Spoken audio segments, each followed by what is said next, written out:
Hello दोस्तों, कैसे हैं आप सब। आशा करता हूं आप सब अच्छे होंगे और मैं बता दूं मैं भी बहुत अच्छा हूं। आज जो हम चैप्टर करने जा रहे हैं इसका नाम है फेमा 1999 और यहां पर मैं कुछ सिग्निफिकेंट केस लॉज लेके आया हूं आपके लिए और बहुत ही इजी वे में और बहुत ही आसान तरीके में समराइज फॉर्म में बताऊंगा। बस इस चैप्टर को स्टार्ट करने से पहले मैं आपको इतना बता दूं, इसके अंदर के जो केस लॉज हैं बहुत ही अटपटे हैं और कुछ तो ऐसे केस लॉज हैं जो इससे हमारे चैप्टर से रिलेटेड ही नहीं है, बस आईसीए ने डाल दिए हैं तो हमें पढ़ना पड़ेगा। तो मैं आपको जो बाकी की चैप्टर की तरह यहाँ कंक्लूजन है, कुछ केस लॉज में डायरेक्टली कंक्लूजन है बता के केस लॉ पढ़ के रीड करके आपको बताऊंगा कि इसके अंदर क्या बोला गया था। बस इतनी हेल्प कर दूंगा कि मैंने पहले से इसको रीड आउट कर रखा है तो आपका टाइम नहीं वेस्ट होगा एक एक वर्ड को दोबारा से पढ़ने का। तो सबसे पहला केस लॉ हमारा है IDBI trusteeship services limited versus Hubtown limited. इस केस लॉ में यह हुआ था कि एफएमओ एक नॉन रेजिडेंट फॉरेन एंटिटी थी, उसने एक इन्वेस्टमेंट करी थी इंडियन कंपनी में, ठीक है, जिसका नाम था विंसर डेवलपर प्राइवेट लिमिटेड। किसके थ्रू करी थी इन्वेस्टमेंट? कंपल्सरी कन्वर्टेबल डिबेंचर्स और इक्विटी शेयर्स के थ्रू करी थी। जो कंपल्सरी कन्वर्टेबल हमारे जो डिबेंचर्स थे उसको बाद में उसने कन्वर्ट करवा लिया था और उससे क्या जो भी पैसा आया था उसको इन्वेस्ट कर दिया था उसने होली ओन्ड सब्सिडरीज में, और उन सब्सिडरीज का नाम था Amazia developers private limited and Rubix trading private limited, ठीक है। और जो उन सब्सिडरीज में पैसा लगाया गया था वो ऑप्शनली कन्वर्टेबल डिबेंचर्स के थ्रू लगाया गया था। उसके अलावा एक IDBI IDBI trusteeship services limited debenture trustee को अपॉइंट किया गया था as a debenture trustee in relation to the जो हमारे ऑप्शनली कन्वर्टेबल डिबेंचर्स थे उसके लिए उनको अपॉइंट करके रखा गया था। हबटाउन लिमिटेड, जिसको हबटाउन के नाम से हम आगे पढ़ेंगे, also issued a corporate guarantee, और हबटाउन लिमिटेड ने कॉर्पोरेट गारंटी इशू करी थी in favour of the debenture trustee और उसको ओपीसीडीज को सिक्योर करने के लिए। अमेजिया और रूबिक्स ने क्या किया? डिफॉल्ट कर दिया अगेंस्ट द ऑप्शनली जो हमारे ऑप्शनली कन्वर्टेबल जो डिबेंचर्स थे उसके अगेंस्ट में, और हबटाउन को बोला गया कि पैसे देने के लिए और वो भी फेल कर गया पैसा देना। अकॉर्डिंगली डिबेंचर ट्रस्टी ने क्या किया? उसने केस डाल दिया हबटाउन के अगेंस्ट में, उसके अगेंस्ट में in the Bombay high court, ठीक है। हबटाउन कौन था यहाँ पर? जो हमारा हबटाउन लिमिटेड था वो कॉर्पोरेट गारंटर था, उसके अगेंस्ट में केस डाल दिया किसने? डिबेंचर ट्रस्टी ने। तो यहाँ पर इशू जो अराइज हुआ था मैं आपको बता दूं, यहाँ इशू ये अराइज हुआ था under which circumstances a defendant may be granted leave to defend in a suit for summary judgment. तो यहाँ पर इशू यही था कि क्या इसकी लीव पिटीशन एक्सेप्ट करी जाएगी। तो हाई कोर्ट का जो फैसला आया, बॉम्बे हाई कोर्ट का ये फैसला आया था कि जो बॉम्बे हाई कोर्ट ने बोला था कि जो हबटाउन है वो अनकंडीशनल लीव डिफेंड वो फाइल कर सकता है और उसको एक्सेप्ट कर लिया गया था। फिर जब ये पॉइंट आगे बढ़ा और उसके बाद जब हमारा यहाँ पर गया तो यहाँ पर सुप्रीम कोर्ट के पास गया यही मुद्दा और सुप्रीम कोर्ट ने इसके अंदर जो जजमेंट दिया और उसके बारे में बोला गया है फोर्थ पॉइंट में। मैं आपको फोर्थ पॉइंट पढ़ के बता देता हूँ। सुप्रीम कोर्ट ने बोला था कि supreme court further examine that different categories of defences that a जज should keep in mind before granting an unconditional leave to defend in a summary suit, ठीक है। कहता है जज को जब भी फैसला देना चाहिए इन सूट्स को एक्सेप्ट करना या नहीं करना तो कुछ चीज़ों को ध्यान में रखना चाहिए। The court held that in the present case, जो सुप्रीम कोर्ट ने क्या सोचा, the defence of the defendant was in the realm of the plausible but improbable as the defendants had initially serviced the OPCDs before occurrence of the default as also there was no prima facie breach of FEMA. मतलब supreme court ने तो सीधा इसको FEMA से ही बाहर कर दिया, उसने बोला फेमा का कोई भी उल्लंघन नहीं है। तो आप एक बात बताओ, यहीं पर हमारा केस लॉ खत्म हो गया। जब फेमा से रिलेटेड ही नहीं केस था तो हमारे पता नहीं आईसीआई ने क्यों डाला है, लेकिन ठीक है अगर डाला है हमने रीड आउट कर लिया और ये हमें पता चल गया कि हमारे लिए इतना इंपॉर्टेंट नहीं है क्योंकि हमारे ये फेमा से रिलेटेड ही नहीं है। तो सिंपल सी बात है, इस केस लॉ में ऐसा हुआ था और इसका कंक्लूजन भी मैं आपको बता दूं तो इसका कंक्लूजन ये था कि कोर्ट ने हबटाउन को ये बोला था कि आप थोड़ा सा पैसा हमारे पास जमा कर दीजिए एज अ प्री डिपॉजिट, फिर आपका केस आगे लड़ा जा सकता है, हमें कोई दिक्कत नहीं है, ठीक है। लेकिन प्री डिपॉजिट आपको करना पड़ेगा, pre condition of to defend the suit, ठीक है। लेकिन ये फेमा से रिलेटेड नहीं है, आप इसको ध्यान नहीं रखेंगे तो भी चलेगा, ठीक है। Now let's move forward to the second case law that is Cruz City Mauritius Holdings versus Unitech Limited. इस केस में क्या था? इस केस में हमारा जो क्वेश्चन अराइज हुआ था वो ये अराइज हुआ था, क्या कोई भी प्रोविजन या रेगुलेशन फेमा का वो स्पो जुरे ऑफेंड करता है पब्लिक पॉलिसी ऑफ इंडिया को। स्पो जुरे का जो मतलब होता है मैं आपको बता दूं, स्पो जुरे का मतलब जो होता है वो लिख लीजिए आप। स्पो जुरे का मतलब होता है बाय लॉ इटसेल्फ। तो कहता है whether violation of any regulation और any provision of FEMA would by law itself offend the public policy of India. आपको सबको पता है क्या कोई प्रोविजन है, कोई रेगुलेशन है जो हमारा फेमा का जो आपके पब्लिक पॉलिसी को ऑफ इंडिया को ऑफेंड करता हो, तो ऐसा मना करा गया कोर्ट के द्वारा कि ऐसा कोई भी प्रोविजन नहीं है जो हमारा करता हो, ठीक है।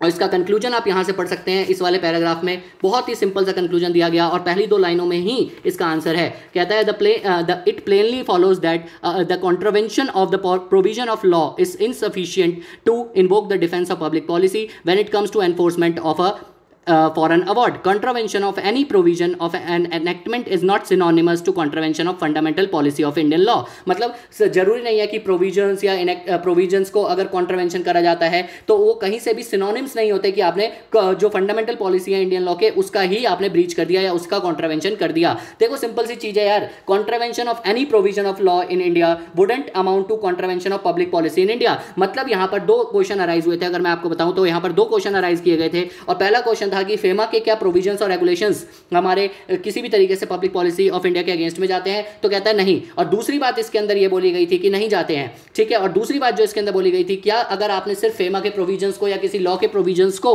अगर आपने कॉन्ट्रावेंशन कर दिया तो क्या आपने पब्लिक पॉलिसी ऑफ इंडिया को कॉन्ट्रावेंशन कर दिया. तो इसका जवाब भी यही दिया गया था कि सिर्फ और सिर्फ आपने कुछ प्रोविजंस को ऑफ लॉ को इंडिया को provisions of law in India को अगर आपने कॉन्ट्रावेंशन कर दिया तो इसका मतलब ये नहीं है कि आपने जो है contravention of public policy in India कर दिया. ठीक है, इसको याद नहीं रखोगे तो भी चलेगा, मुझे नहीं लगता है इंपॉर्टेंट है यार. ऐसा सवाल थोड़ी आई से पूछेगा. आप पेपर का पैटर्न्स देख सकते हैं, आप किसी भी सीनियर से पूछ सकते हैं कि ऐसा कोई सवाल नहीं पूछा गया. ये कवर क्यों कर रहा हूं मैं, तो कवर इसलिए कर रहा हूं कि कल को आप ये ना बोलो कि छुड़वा दिए या छोड़ दिए गए. ठीक है, मैं सिर्फ इतना बताना चाहता हूं कि कितने बेतुके हैं और ये आने के चांसेस आपको भी पता है कितने, इतना तो आपको भी एप्लीकेबिलिटी ऑफ माइंड है ही. ठीक है, जो इंपॉर्टेंट है उसको हम अच्छे से पढ़ भी रहे हैं और उसके क्वेश्चंस को मैं फ्रेम भी करता हूं अच्छे से और बताता भी हूं आपको. तीसरे केस लॉ पे आते हैं हम, जो NTT Docomo Inc versus Tata Sons Limited. ये भी ऐसा ही केस लॉ है जिसका कोई लिंक नहीं है, फिर भी मैं इसके अंदर बता देता हूं क्या था. इस केस लॉ में ये था एनटीटी डोकोमो आईएनसी और टाटा सन्स लिमिटेड के आपस में एग्रीमेंट हो रखा था and Tata Tele Services Limited का, इन तीनों का आपस में एग्रीमेंट हो रखा था और उनको कुछ ना कुछ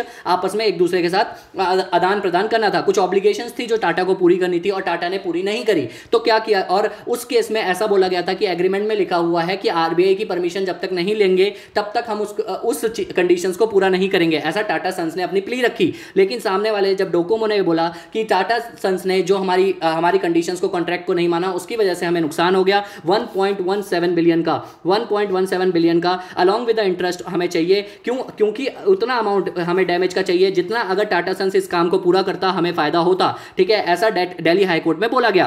तो यहां पर दो चीज, और उसके बाद एक चीज इसके अंदर और आर्ग्यू करी गई और ये बोला गया, और उसके बाद आरबीआई की एंट्री हुई और आरबीआई ने बोला इसके साथ साथ मेरे बारे में तो किसी ने सोचा ही नहीं, मेरी भी ऑब्लिगेशंस थी, मेरे से भी पूछताछ करनी थी, मतलब मेरे से भी परमिशन लेना था और वो भी नहीं लिया गया. तो यहां पर और उसके बाद तो सब कुछ मिला जुला के हमारा आगे पहुंचा. और उसके बाद क्या हुआ इस केस लॉ में मैं आपको बता दूं हुआ क्या. जब ये सारी चीजें हुई तो टाटा सन्स ने नहीं किया. अब इसके बाद क्या हुआ, ये दोनों आर्बिट्रल अवार्ड में गए. Arbitral award in the sense arbitration में गए और आर्बिट्रेशन में जब दोनों पार्टीज गई तो वहां पर 3 लोग थे आर्बिट्रल अवार्ड जो देते हैं, मतलब जो हमारे आर्बिट्रल अवार्ड का फैसला देने वालों ने फैसला दिया पूरा का पूरा कि ये बोला कि हाँ यहाँ पर जो है आपस में ये दोनों आपस में एग्रीमेंट कर लें और आपस में जो भी हो आपस में बैठ के वार्तालाप कर लें. जैसा हम सबको पता है आर्बिट्रेशन में होता यही है कि ज़्यादातर आपका सुलह करवाई जाती है. तो यहाँ पर क्या हुआ, दोनों पार्टीज ने आपस में, जैसा उन्होंने बोला, आपस में दोनों पार्टीज ने बैठ के कॉम्प्रोमाइज़ कर लिया. तो मैं आपको बताता हूँ दोनों पार्टीज ने क्या किया, कॉम्प्रोमाइज़ कर लिया.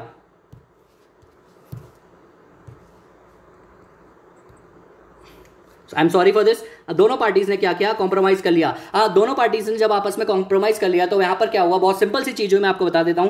तो दोनों पार्टीज ने कॉम्प्रोमाइज कर लिया और उसके बाद जब आरबीआई ने आगे बोला तो आरबीआई ने कंटेंशन करी कि आर्बिट्रल अवार्ड ने मेरे बारे में सोचा ही नहीं और मेरी जो यहां पर कॉन्ट्रवेंशन हुई है कि मेरे से कोई परमिशन नहीं ली गई उसके बारे में कोई बात ही नहीं करी. तो यहां पर क्या बोला गया, जब दिल्ली हाई कोर्ट गए तो दिल्ली हाई कोर्ट ने बोला आरबीआई जो है आर्बिट्रल अवार्ड को अपोज कर रहा है, वो बिल्कुल भी ठीक नहीं है, गलत बात है. कहीं पर भी आर्बिट्रेशन एक्ट में, जहां पर अब मैं आपको दिखाऊं तो दिल्ली हाई कोर्ट ने आर्बिट्रेशन एक्ट का बोलते हुए फर्स्ट पॉइंट में बोला गया, the court analyse as per section number 48 of the along with section 2H of the arbitration and conciliation act 1996 and concluded that there is no provision envisaged under the arbitration act which permits intervention by an entity that is not a party to award to oppose the enforcement of, मतलब जो party हमारी enforcement की, जैसा arbitration act में भी आपने पढ़ा होगा, ग्रुप 1 में है ही हमारा इकोनॉमिक लॉ में. तो इसमें ऐसा बोला गया था कि जो पार्टी है ही नहीं अवार्ड का, मतलब हिस्सा ही नहीं है, वो कहीं से भी आर्बिट्रल अवार्ड के अगेंस्ट में अपील नहीं कर सकती, उसके खिलाफ नहीं जा सकती. तो हाई कोर्ट ने भी इसी बात की दलील देते हुए कहा. उसके अलावा इसके अंदर ये बोला गया,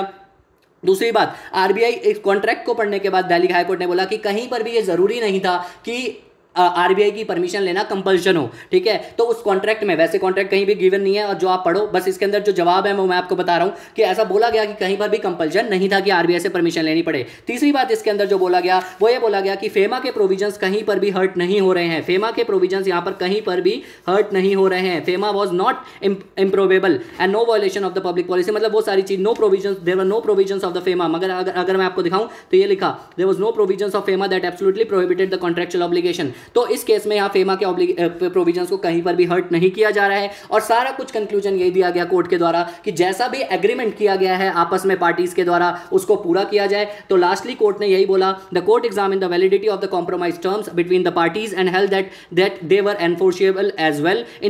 In coming to this finding, the court placed considerable emphasis on the importance of giving effect to the contract entered into by the entities while attracting international investors and building goodwill in the international arena। तो बहुत simple सी बात बोली गई कि जैसा compromise in दोनों parties ने किया है उस तरीके से काम करें और कोर्ट को भी उनका कॉम्प्रोमाइज एग्रीमेंट बहुत ठीक लगा और बोला गया कि उस तरीके से आप आगे बढ़ें। और साथ में कोर्ट ने यह भी बोला कि आगे से जब भी कोई कॉन्ट्रैक्ट किया जाए किसी इंटरनेशनल पार्टीज के साथ तो उसको निभाया जाए, वरना इंटरनेशनल मार्केट में गुडविल खराब होती है इंडियन मार्केट की। ये एक नसीहत दी गई कोर्ट के द्वारा। अब आप ये बताइए इंपॉर्टेंट था कहीं से भी आपके एग्जाम के लिए इंपॉर्टेंट हो?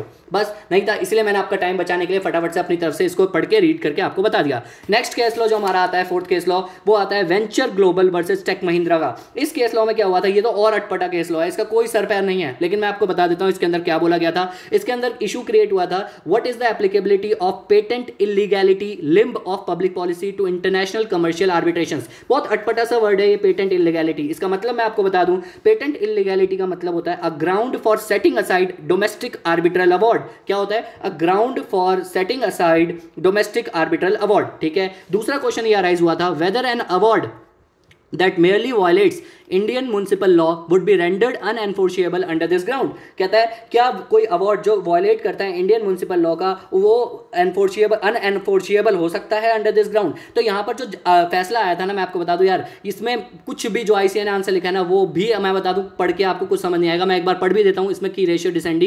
कहता है the 2015 amendment of the arbitration act which provided the patent illegality standard would not apply to the international commercial transaction arbitrations did not apply to this case since proceedings commenced much before the amendment with the patent illegality। patent illegality का मतलब मैंने आपको बता दिया था, a ground for setting aside domestic arbitral award unacceptable। इसको unacceptable भी कहा जा सकता है, illegal award भी कहा जा सकता है। तो with the illegality कह लो, unacceptable award कह लो, standard therefore applicable to the foreign award in this case the associate builder standard was applicable to this case। next para कहता है violation of certain provisions of FEMA the Indian IPC and the companies act themselves would also render the award unenforceable on policy grounds raises alarm bells। the court relied on the judgment of Renu Sagar versus Generic Electric wherein it was held that FERA violation however technical would render an international commercial arbitral award unenforceable on public policy grounds। अब आपका दिमाग में आएगा ये क्या है, ये क्या है, ये क्यों लिखा है, ये सब क्या था? तो मैं आपको बता दूं इसका क्या आपको जवाब याद रखना है। देखो भाई इसके अंदर आपको सिंपल सी बात ये याद रखनी है, कोर्ट ने क्या फैसला दिया था, कोर्ट ने सेट असाइड कर दिया था पूरी की पूरी प्रोसीडिंग्स को और क्योंकि ये बोल के कि आर्बिट्रल अवार्ड जो दिया गया है वो अगेंस्ट द पब्लिक पॉलिसी है। मतलब सिंपल सी चीज ये, इसका कंक्लूजन ये है कि अगर कोई भी फेमा के तहत भी अगर कोई लड़ाई होती है और वो आर्बिट्रेशन में जाती है, ये तब का केस लो है जब फेरा था, ठीक है। तो सिंपल सी बात इसके अंदर बोली गई है कि अगर फेमा के तहत भी कुछ होता है जो जिसका फैसला जो है आर्बिट्रल अवार्ड में दिया गया है और अगर वो पब्लिक पॉलिसी के अगेंस्ट में है तो उसे कोर्ट सेट असाइड कर सकता है और ऐसा ही इस केस में किया गया, कोर्ट ने सेट असाइड कर दिया, ठीक है। नहीं याद रखना, नहीं याद रखना, नहीं याद रखना, ठीक है। मैंने आपके सामने पढ़ा, आप चाहें अगर आपको लगता है कि नहीं ये बिल्कुल ढंग से नहीं है तो आप इस ऑर्डर पे जा सकते हैं, इसको रीड आउट कर सकते हैं, आपको अच्छे से समझ आ जाएगा कि ये किसी काम का नहीं है एज पर योर एग्जामिनेशन। हमें इंपॉर्टेंट चीज़ें फोकस करनी है। फिर भी मैं आपको एक एक केस लॉ के बारे में फिर भी बताता जा रहा हूँ कि हाँ इसमें ये था और इसमें ये फैसला लिया गया था, कि आपको ठीक है एटलीस्ट शांति मिलेगी, मैंने सब कुछ देखा हुआ है।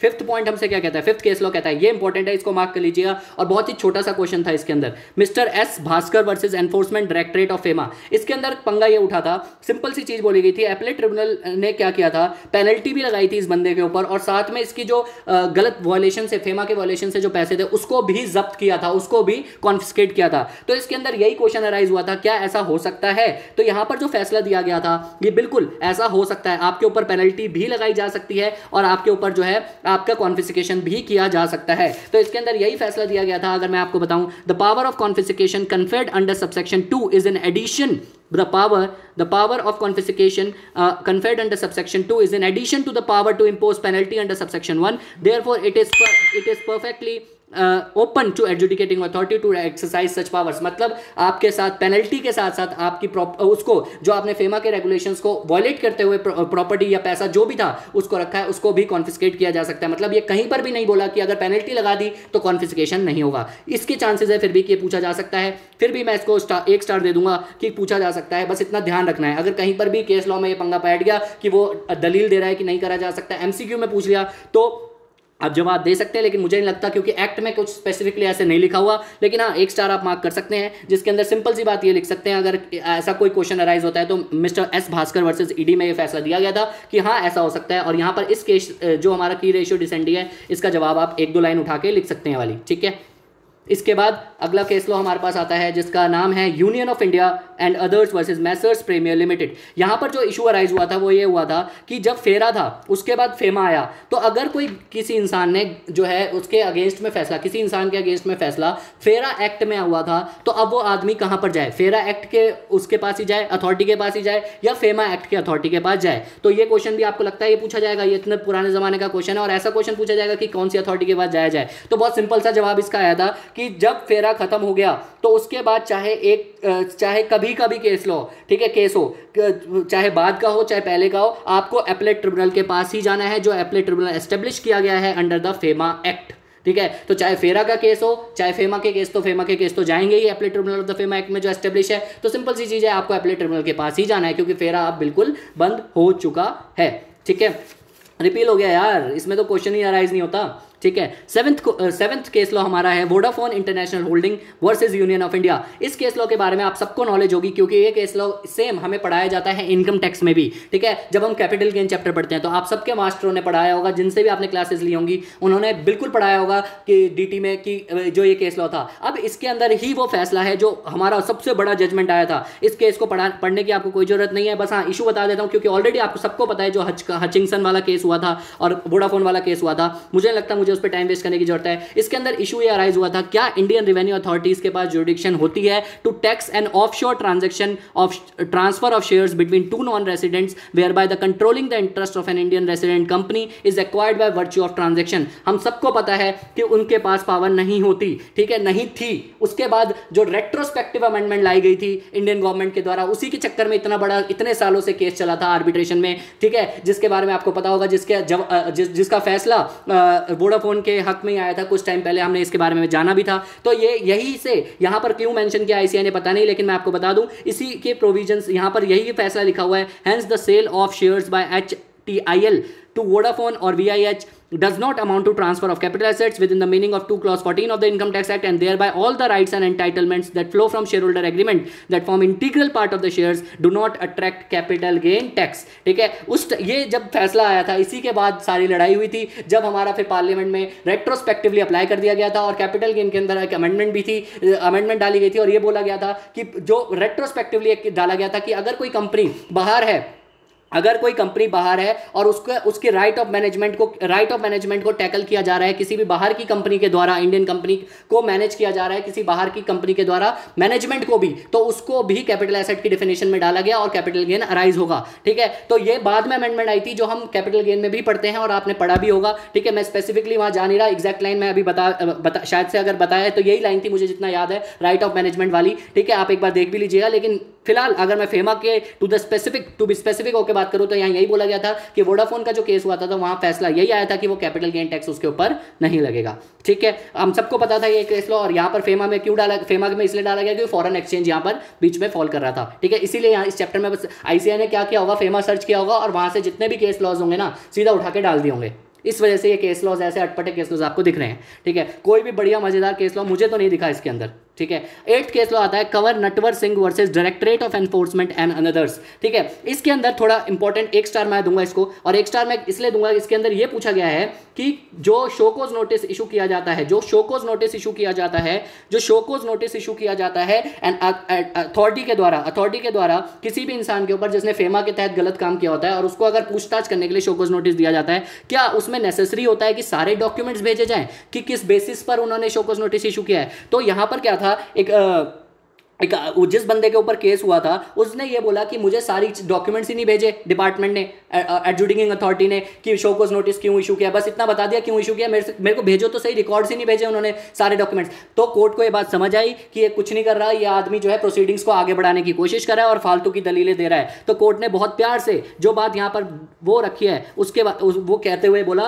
कि however the principle of natural justice does not require supply of documents upon which no reliance has been placed by the authority to set law into motion and supply of relied documents based on such which the law has been set into motion would meet the requirements of principle of natural justice। कहता है principal of natural justice का मतलब कहीं पर भी ये नहीं होता कि आपको सारे रिक्वायरमेंट सारे डॉक्यूमेंट्स बेस बना के भेजे जाएं कि किसके बेसिस पे आपको अपनी बात रखने का मौका दिया जा रहा है, वो नेचुरल जस्टिस बोला जाता है। और यहाँ पर फैसला भी यही दिया गया कि भाई hence he is not entitle, यहाँ पर फैसला यही दिया गया, not entitle to demand all the documents from adjudicating authority, supply of relied documents by AA is enough for the, मतलब जो मेन डॉक्यूमेंट्स थे वो बता दिए ना, सारे डॉक्यूमेंट्स देने की जरूरत नहीं है, जब प्रोसीडिंग चलेंगी तब आप बात कर लेना। शोकोज नोटिस के टाइम पे आपको इंपॉर्टेंट चीजें बता दी गई हैं, इंपॉर्टेंट डॉक्यूमेंट्स भेज दिए गए हैं, मोर देन एनफ, ठीक है, ये फैसला दिया गया, ठीक है। इसके बाद 9th पॉइंट हमारे पास जो आता है, 9th केस लॉ आता है SK Sinha chief enforcement officer versus Videocon International Limited. इस केस लॉ में क्या हुआ था मैं आपको बता दूं, लास्ट केस लॉ है, इसके अंदर जो क्वेश्चन अराइज हुआ था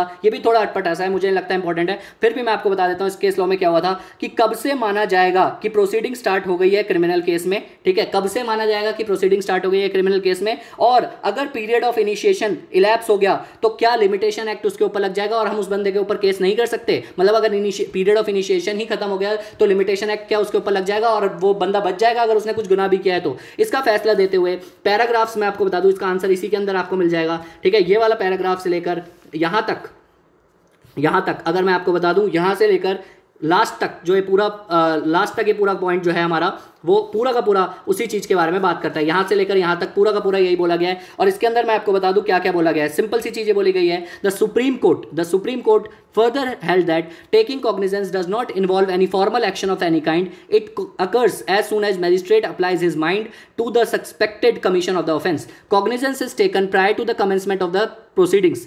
taking of cognizance is thus a sine qua non और condition precedent for holding a valid trial. अब सिने जो ये वर्ड है, सिने नॉन, अजीब सा, सिने क्वा नॉन, इसका मतलब होता है एसेंशियल, दैट इज वैलिड और एसेंशियल कंडीशन, इसको बोला जाता है वैलिड और एसेंशियल कंडीशन, ठीक है। तो इसी के अंदर यही बोला गया। तो सुप्रीम कोर्ट ने बोला कि कॉग्निजेंस जो होती है, taking cognizance does not involve formal action of kind, कहता है इट अकर्स जब मैजिस्ट्रेट अपना दिमाग अप्लाई करता है कि कुछ गलत हुआ है। Cognizance is taken prior to the commencement of the criminal proceedings. Taking of cognizance is thus a valid precedent for holding a valid trial, ठीक है। Cognizance is taken of an offence and not of an offender, मतलब cognizance जो लिया जाता है वो offence का लिया जाता है, ऑफेंडर का नहीं, ठीक है। Whether or not a magistrate has taken cognizance of an offence depending on the facts and circumstances of each case, and no rule of universal application can be laid down as to when the magistrate can be said to have taken cognizance, ठीक है। उसके अलावा इसके अंदर जो बोला गया, in the case of on hand it is amply clear that cognizance of the offence was taken by the chief metropolitan magistrate, that is the day on which the complaint was filed. The magistrate, after hearing the counsel of the department, took cognizance of the offence and passed the order. Undoubtedly the process was issued on Feb 3, whatever the date is, in our judgment. However, it was in issuance of the cognizance taken by the court on 24 May 2002 that the subsequent action was taken under section 204 of the chapter 16. Taking cognizance of offence was entirely different from initiating proceedings. Rather, it was the condition precedent to the initiation of proceedings, ठीक है। Order of issuance of the process by the court was in pursuance and consequent to taking cognizance of this. The High Court, in our view, therefore, was not right for equating taking cognizance with issuance of process, and holding the complaint was barred by law and criminal proceedings were liable to be quashed. The order passed by High Court thus deserved to be quashed and set aside. तो high court ने जो order दिया था वो deserve था कि उसे quash कर दिया जाए और सेट असाइड किया जाए। आपको लगेगा ये तो रीड कर दिया इसको, अब इस केस लॉ में मैं आपको क्या बताऊं, आप इसके लिंक पे जाइएगा और इसको पढ़ने की कोशिश करिएगा। मैं आपको बताऊं, इसके लिंक पे जाइएगा और पढ़ने की कोशिश करिएगा, आपको इसका जवाब अटपटा ही मिलेगा, ठीक है। और मैंने जो ये वीडियोस बनाई है स्पेसिफिकली इसलिए बनाई है कि आपके एग्जाम्स ओरिएंटेड है, वैसे ही बच्चे इसको छोड़ के जाते हैं, ठीक है। तो मैंने इंपॉर्टेंट केस लॉज को कवर करने के लिए बनाया है, और जितना भी बेस्ट हो पाया मैंने कुछ के ऑर्डर्स भी जाके पढ़े और उसका कंक्लूजन मैं आपको दे पाया हूँ, ठीक है, जिसका स्पेसिफिकली मेंशन था कि हाँ ये है, जो उसको पढ़ के इजीली इंटरप्रेट किया जा रहा था और मुझे लगा एग्जाम्स के लिए इंपॉर्टेंट है कि पूछा जा सकता है। तो अगर मैं इसके अंदर आपको सीरीज बताऊँ ना, तो कौन कौन से अगर मैं इंपॉर्टेंट बताऊँ, तो इसके अंदर जो है 8th इंपॉर्टेंट है, ठीक है, 8th इंपॉर्टेंट है, 7th इंपॉर्टेंट है, ठीक है, 7th इंपॉर्टेंट है, 5th इंपॉर्टेंट है। उसके अलावा मुझे तो नहीं लगता भाई कोई भी इंपॉर्टेंट है, आपको कोई और इंपॉर्टेंट लगा हो तो ठीक है। मेरे हिसाब से 8th 7th और 5th 7th एंड 8th कह लो, ये इंपॉर्टेंट है, इसके अलावा कोई भी इंपॉर्टेंट नहीं है। मौका मिले तो इसको देख जाइएगा, नहीं तो आप नहीं देखेंगे तो भी चलेगा, बस इसकी ऑडियो सुन लीजिएगा 1-2 बारी तो भी आपका काम हो जाएगा, ठीक है। Bye, all the best and thank you so much for all the support. बताइएगा कैसा लगा, थैंक यू सो मच।